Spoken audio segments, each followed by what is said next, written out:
मसीह में मेरे प्रिय भाइयों और बहनों, आप लोगों को जय मसीह की। इस वीडियो में हम लोग बाइबल के वचन से जानने वाले हैं अब्राहम की कहानी। यह वाक्यात मैंने बाइबल से उत्पत्ति की पुस्तक के अध्याय 11 से लिया है। तो आइए शुरू करते हैं। भाइयों, अब्राहम की कहानी काफी ज्यादा बड़ी है। ये वीडियो इस सीरीज का पार्ट 1 है। आगे का पार्ट बन जाने पर मैं उसका लिंक नीचे डिस्क्रिप्शन में दे दूंगा। तो इस पार्ट को शुरू करते हैं। अब्राहम के पिता का नाम तेरह था। उसके 3 भाई थे, अब्राहम और नाहोर और हारान। हारान की मृत्यु काफी पहले हो गई थी। हारान का एक पुत्र था जिसका नाम था लूत, और बाकी दोनों भाई अब्राहम और नाहोर की भी शादी हो चुकी थी। अब्राहम की पत्नी का नाम सारा था और इन दोनों की कोई भी संतान नहीं थी। सभी परिवार के लोग साथ साथ रहते थे। फिर परमेश्वर ने तेरह को आज्ञा दी कि वो कनान देश चला जाए। परमेश्वर की आज्ञा सुनकर तेरह अपने पुत्र अब्राहम और अपना पोता लूत और अपनी बहू सारा, इन सबों को लेकर कसदियों के ऊर नगर से निकल कनान देश जाने को निकल पड़ा। लेकिन रास्ते में ही हारान देश पड़ता था। तेरह को यह जगह पसंद आई और वह यहीं हारान नामक देश में रहने लगा। जब तेरह 205 वर्ष का हुआ तब उसकी मृत्यु हो गई। यहाँ वे सभी लोग जो तेरह के साथ आए थे हारान देश में अपना जीवन यापन कर रहे थे।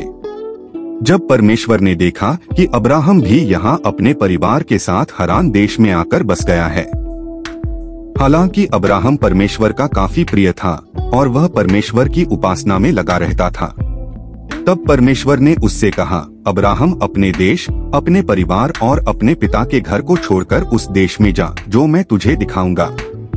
वैसे तो अब्राहम परमेश्वर की आज्ञा मानता था, लेकिन फिर भी उसने परमेश्वर से पूछा, ऐसा क्यों?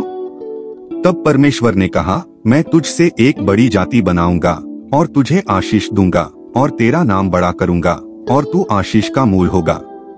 और जो तुझे आशीर्वाद दें उन्हें मैं आशीष दूंगा, और जो तुझे कोसे उसे मैं शाप दूंगा, और भूमंडल के सारे कुल तेरे द्वारा आशीष पाएंगे। यहोवा के इतना कहते ही अब्राहम तैयार होकर वहां से निकल पड़ा और लूत भी उसके संग चला। जब अब्राम हारान देश से निकला उस समय वह 75 वर्ष का था।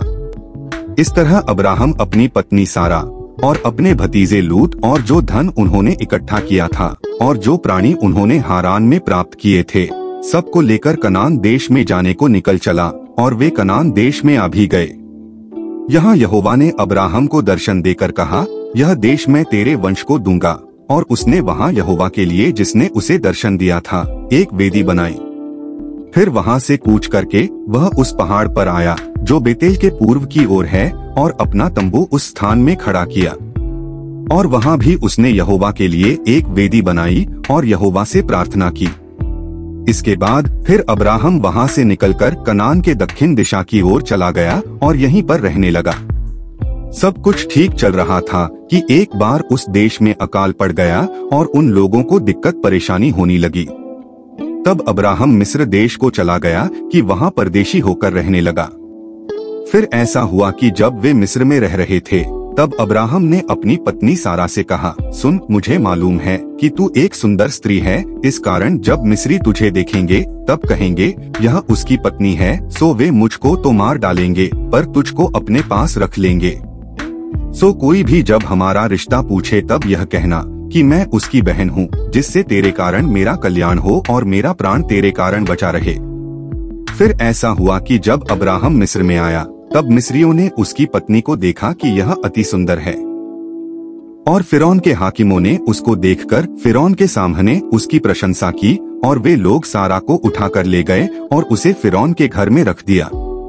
और उन लोगों ने अब्राहम को सारा का भाई समझकर उसको भेड़ बकरी, गाय बैल, दास दासियां, गदहे दहियां और ऊंट भेंट दी।